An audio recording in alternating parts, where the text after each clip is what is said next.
sürekli bu meslekte küllerimden doğdum. İzmir'den İstanbul'a geldim. İzmir'in ilk kadın polis adliye muhabiriyim. Ve üstelik size bir şey söyleyeyim mi? Ben tırnaklarımı kazıyarak geldim. Kimse bana imkan sunmadı, kimse bana imkan açmadı. Hatalarım ve sevaplarımla birlikte ben bu işi yapmaya çalıştım. Yapmayı da çalışıyorum halen. Hürriyet gazetesi beni yetiştirdi. Erol Simavi döneminde Çetin Emeç genel yayın yönetmenimizdi. Onunla birlikte muhabirliği alaylı olarak, ki bunu gene akademisyen arkadaşlarımız bilir bu konuda, alaylı olarak yetiştim. Sokaklarda bu işin peşinden gittim. İlk çektiğim fotoğraf karesi neydi biliyor musunuz? İzmir Körfezi'nde sudan çıkmış bir cesetti. O cesetin hikayesini yazmak için o aileyle birlikte oldum. Bir kara resim alabilmek için. Şimdi herkes bu işi çok kolay zannediyor ama öyle değil. Onlarla birlikte oturdum, ağladım ve sonunda ağladım, yani ciddi anlamda ağladım. Bir kara resim için. Onlar bana inandı, samimiyetime güvendi ve o dönemde İzmir Hürriyet'in Ege sayfasında manşet oldu. Ben işimi yaptım ama onları kırmadan, onları samimiyetime inandırarak. Sonra İzmir'den İstanbul'a geçtim. Hep İstanbul diyorum ama bir muhabirin en büyük hayali İstanbul gibi bir yerde çalışmaktı. Ama ne hikmetse Rizelilerin Trabzonluları sevmediği gibi İstanbullular da İzmir'den gelen bir muhabiri kabullenmedi. Hasan Tahsin Cemiyeti'nden ödül almıştım. Basın ödülüyüm falan filan bilmem ne. Süper, çok güzel ödüller alıyorum, harika. İzmir'de en güzel haberleri manşetten veriyorum. Hürriyet'te manşetten giriyor. Düşünsenize o dönemin manşetlerinde en güzel resimler. Fuar döneminde deli gibi çalışıyorsunuz. Eğer bir bölgede çalışıyorsanız, ana medyanın merkezinde değilseniz, işte o zaman işiniz çok güç. Ama asla vazgeçmedim. Haberlerimle orada var olmaya çalıştım, var oldum ama İstanbul beni kabul etmedi.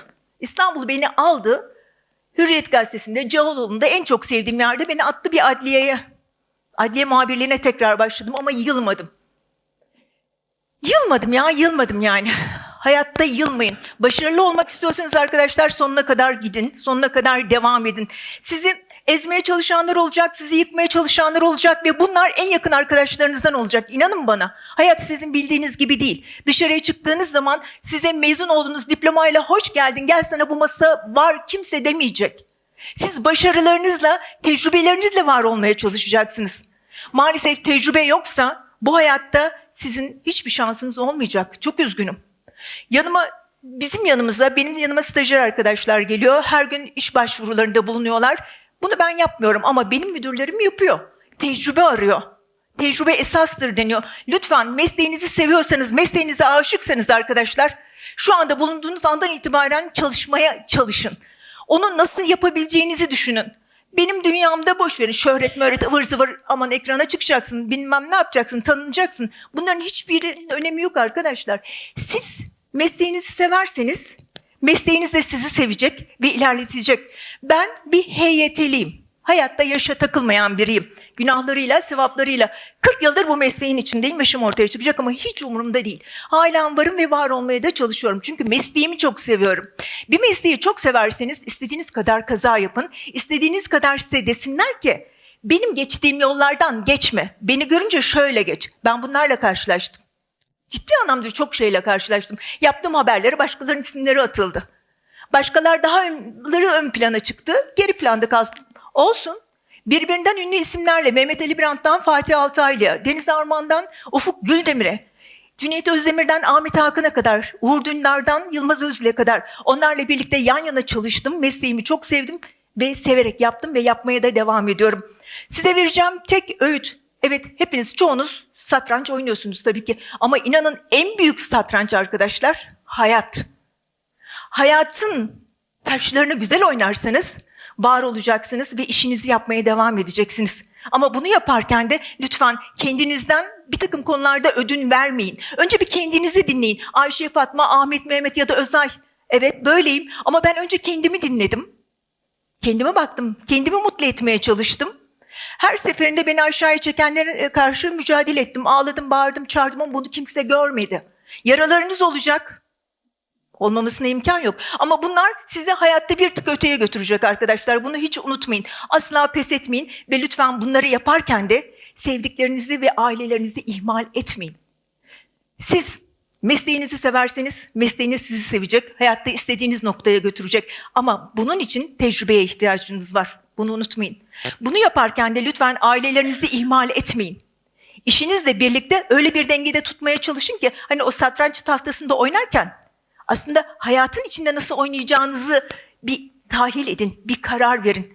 Ailelerinizi asla ihmal etmeyin. Çünkü geri dönüşü olmayan nokta işte o. Hayat bir nefes kadar. O nefes devam ettiği sürece siz de var olacaksınız. Ama dediğim gibi lütfen ne olur mesleğinize sahip çıkın, güzellikle yapın. Önünüze çıkan bütün engelleri aşın. Hayat sizi istediğiniz yere, istediğiniz aşamaya getirecek. Küllerinizden yeniden doğacaksınız, doğmayı öğreneceksiniz. Ama bunun için de sebat etmeniz, çalışmanız gerekiyor. Ve artı, bakın burada akademisyen arkadaşlarımız var, hocalarınız var. Onlar da bir zamanlar çocuktu, gençti. Sizin yerinizde onlar da oturuyorlardı ama şimdi buradalar. Demek istediğim şu, yarın öbür gün yaşlanacaksınız. Şimdi çıkmış buraya ne anlatıyor diyeceksiniz. Bu söylediklerimi inanın bana yaşadığınızda tecrübe edeceksiniz ve göreceksiniz. O zaman diyecek misiniz ki evet haklıymış. Ne diyorum ben? Mesleğinizi severek yapın. Eğer mesleğinizi severek yapmayacaksanız arkadaşlar hiç boşu boşuna uğraşmayın. Onun için çaba sarf edin. Onun için tecrübe edinin. Diplomayı alır almaz bana masa şu kadar maaş demeyin. Gerçek hayatta bunların hiçbiri yok. Tecrübe yoksa sizin geleceğiniz zaten olamaz. Arkanızda biri varsa amenna. Hiç eğer destekleyen biri varsa sponsorunuz hiçbir şey diyemem. Ama benim olmadı, olmayacak da. Ailemi çok ihmal ettim. Açıkça itiraf edeyim. Mesleğime o kadar aşıktım ki, mesleğim de bana aşıktı. Ailemi ihmal ettim. Onları kaybedince bunun aslında ne kadar önemli bir eksiklik olduğunu hissettim. Hayatınızda keşkelere yer vermek istemiyorsanız, keşkelerle bu hayatı sürdürmek istemiyorsanız arkadaşlar şimdiden önleminizi alın. Dediğim gibi en büyük satrancı hayatınızda oynayacaksınız. Oynamaya da devam edeceksiniz. Beni dinlediğiniz için teşekkür ederim. Küllerinizden yeniden doğun arkadaşlar.